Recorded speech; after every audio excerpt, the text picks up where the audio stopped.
Representative Butler, it's been a pretty newsworthy week. So let's get into the PSC thing. There was a bill that was introduced that was going to make PSC members um, appointed instead of elected. So, and then all of a sudden, we don't have that bill anymore. What put the brakes to that? I'm not exactly, it probably was several components. I was opposed to that bill from day one, the minute I heard about it. Just never want to, remove the vote from the people. The PSC definitely needs some help. We're not getting the job done currently, but I think with some simple legislation, we could do legislation to mandate the hearings that they haven't had since 1982. We are the highest in the region, third highest in the nation. I think we're 30-40% higher than TVA. Tells you there is a problem. The power company is recording record profits.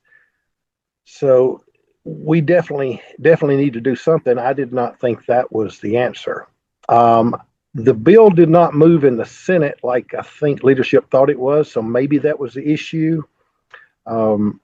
When I got to the State House Thursday morning, I started hearing about a recording that the power company lobbyist was on. That might have been the issue. I also started hearing that support was waning for the bill in the House. So we got there Thursday morning and it was no longer on the calendar. It's healthy to have discussion and debate. I think the bill moved far too quickly. We need to dig into everything, and then most importantly, as a representative, I work for the people back home, and I need to give those people back home time to weigh in of what their thoughts are on the issue. But the foot was on the accelerator, and I'm not exactly sure why. And I personally hope the bill is dead for the session. I don't know that that's the case. Representative, and this had been a rather dull, uneventful. I mean, probably the biggest thing happening was we're going to execute child rapists, which I don't think anybody objected to. Right. And then all of a sudden we introduced this, and I don't know about other outlets, but articles about this are my highest rated news things here in the last week by a bunch. Yeah, I would agree. This touched a nerve. We're hearing from people every day that are struggling to pay these high utility bills. If we're going to recruit industry and jobs to Alabama, energy costs need to be as low as they possibly can. And that's why I think take the bull by the horns and let's leave the elected Public Service Commission and just implement the hearings. I think that would be pretty simple to do. Representative Butler, you said that you didn't think the. Oh, I'm sorry. Did you fix say something else?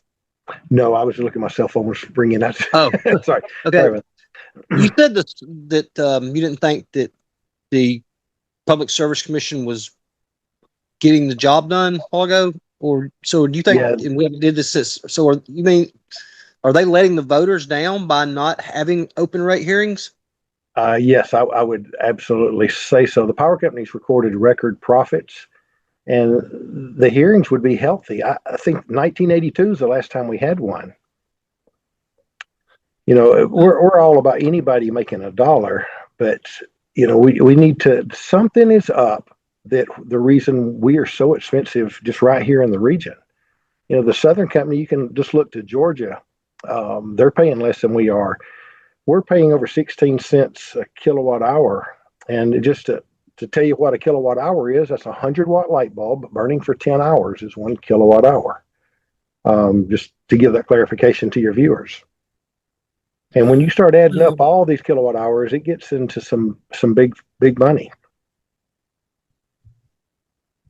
If let's say there was a Brandon corporation and it was looking to site a plant somewhere, Alabama's got a 5% corporate income tax. It's got a 5%, individual income tax. Now I know you can deduct the federal, which makes it effectively like a 3.6 or something like that, but it's still higher than 0% like you have in Florida and Tennessee.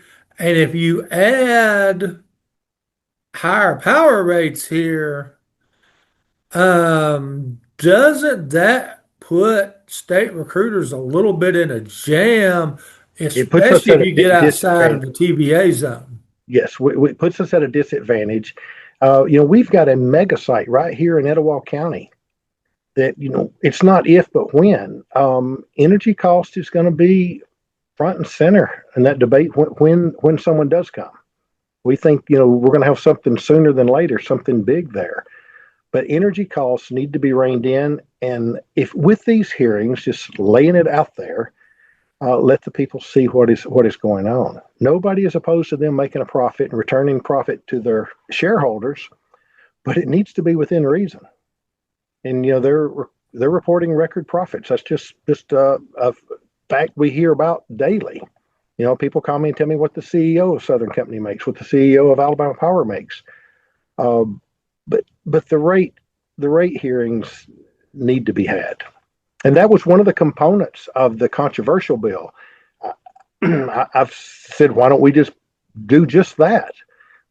The legislature created the PSC so we can absolutely go in there and tweak it. Because I don't think what we've got now is working. There are some really talented people that are running for that seat. I think there's no need to fear any of the candidates that are running, the ones that I've heard of, at least that I've met on the Republican side. But we are all supposed to work for the people back home and be their voice in Montgomery while they're making a living and raising their babies. And I try to be in tune and do just that. I heard from so many of the people I work for, and they were 100% opposed to that. I did not have one single person say, Mac, I think this is a grand idea. Let's run with it. It was quite the opposite. So that's why I've been opposed to it from day one. And I'm hoping that legislation is dead for the session. Typically in an election year, it's a short and sweet session, non-controversial, but we have kind of opened up a can of worms with this.